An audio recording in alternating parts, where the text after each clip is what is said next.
So what we have discovered in 30 years of research, there's 6 main time zones that people live in. 2 focus on the past, 2 on the present, and 2 on the future. The people who focus on the past either remember all the good old times, successes, happy birthdays, nostalgia. These are the people who keep the family record, the family books, who have the family rituals. There are other people who focus only on regret, only on failure, only on all the things that went wrong.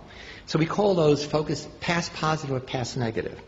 There are 2 ways to be present-oriented. The most obvious is to be hedonistic, that you live for pleasure and you avoid pain. You seek novelty, you seek sensation. There are other people who are present-oriented because they say, it doesn't pay to plan. My life is fated. Fated by my religion, fated by my poverty, fated by the conditions that I'm living under. Most of us are here because we are future-oriented, that we have learned to work rather than play, to resist temptation.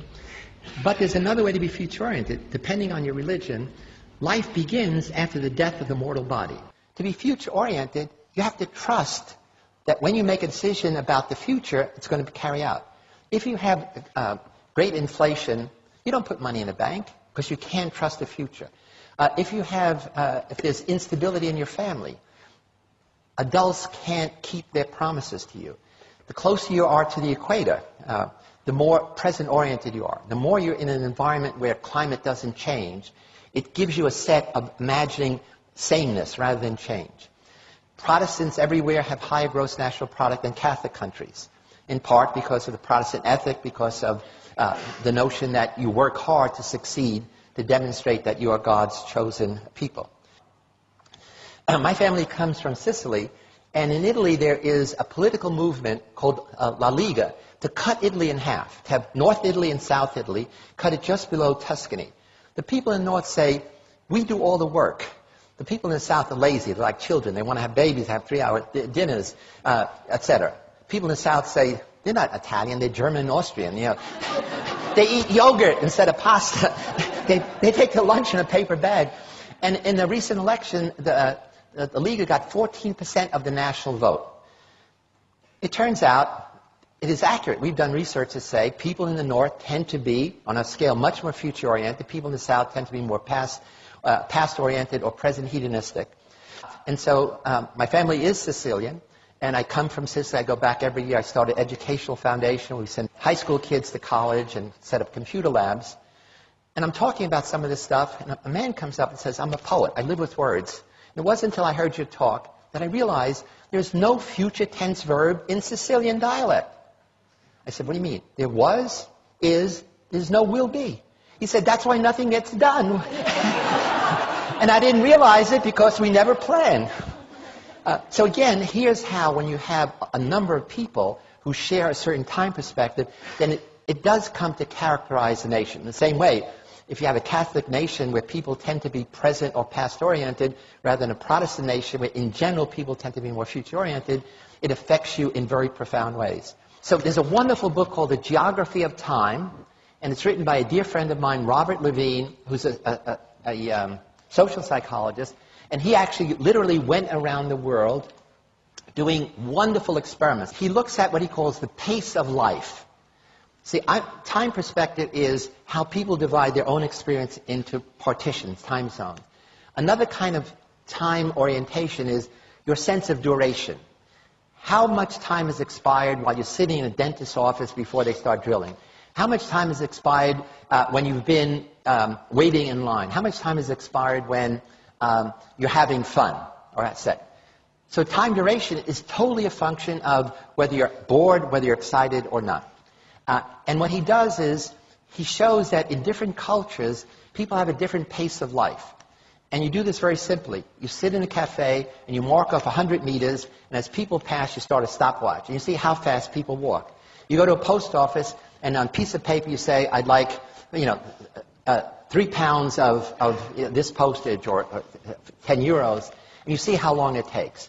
So he has a bunch of these measures, and it turns out you can identify cultures as different pace of life, and now cities. And he shows in America, you can rank 60 cities according high pace of life and low pace of life. And the ones that have the highest pace of life, Men have the most coronary problems. That is, this becomes part of your whole way of life. We all begin life as present hedonists. All of us. I mean, at the breast, at the bottle, we want pleasure, we want to avoid pain. And one of the things that families do, and especially school, my sense is the purpose of schooling is to take present-oriented little beasts and make them more future-oriented. In some cultures, make them more past-oriented. In America, a child drops out of school every 9 seconds. This is worse for kids from a minority background, and it's worse for boys than girls. There's actually a disaster recipe developing among boys in America, literally dropping out of high school, college, and it's not simply poor performance. One of the problems is, a recent study shows that by the time a boy is 21, he has spent at least 10,000 hours playing video games alone. Probably more watching pornography alone. And you put that together, it means, A, they haven't learned social skills, emotional, social intelligence, but also it means that they live in a world that they create. They're playing Warcraft, they're playing these other games, which is exciting. In fact, I just heard the other day that these game companies are now going to develop 3D games so that the world will be all around you. Their brains are being digitally rewired, which means they will never fit in a traditional classroom, which is analog. Somebody talks at you without even the nice pictures, meaning it's boring. I mean, you control nothing. You sit there passively. And if you want to change the curriculum, I understand the traditionalists here say we got to go back to reading, writing, arithmetic. Disaster.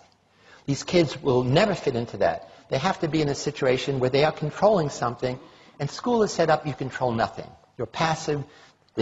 School is all about learning, delay of gratification, literally endlessly. All addictions are addictions of present hedonism. Food, sex, drugs, gambling, etc. All of our propaganda, all of our educational message, all our public relations messages are designed for future-oriented kids, who's not the problem. They tell you, here's the negative consequences of doing what you're doing. Future-oriented kids know that, and they don't do it. Present-oriented kids know the future consequences.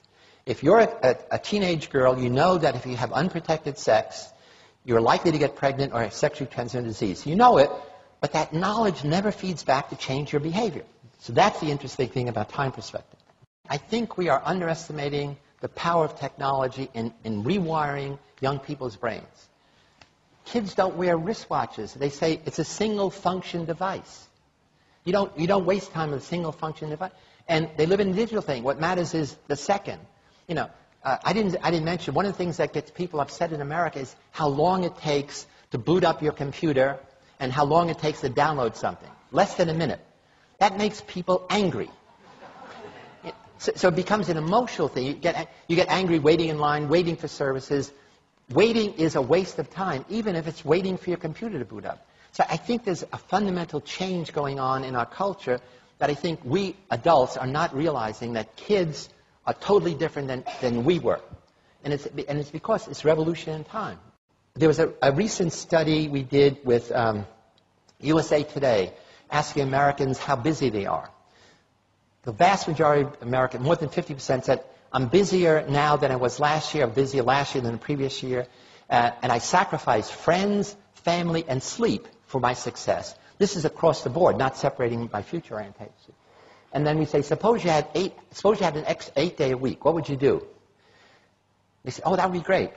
They would spend most of that time working harder, achieving more, not with friends, not with family, and not even sleeping. They did the study 20 years ago, and I was upset, again, from this Italian background. Only 60% of Americans said they have regular sit-down family dinners. When we redid the study last year, only 1 in 5 American families have sit-down dinners together. In America, we talk about family values. You can't have a family value if you never have family meals together. I think many of life's puzzles can be solved by simply understanding our own time perspective and that of others. Lots of conflict we have with people is really a conflict in different time perspectives. Once you're aware of that, you stop making negative attributions like you're dumb or you're childish or you're pig-headed or you're authoritarian. It's really the most simple idea in the world.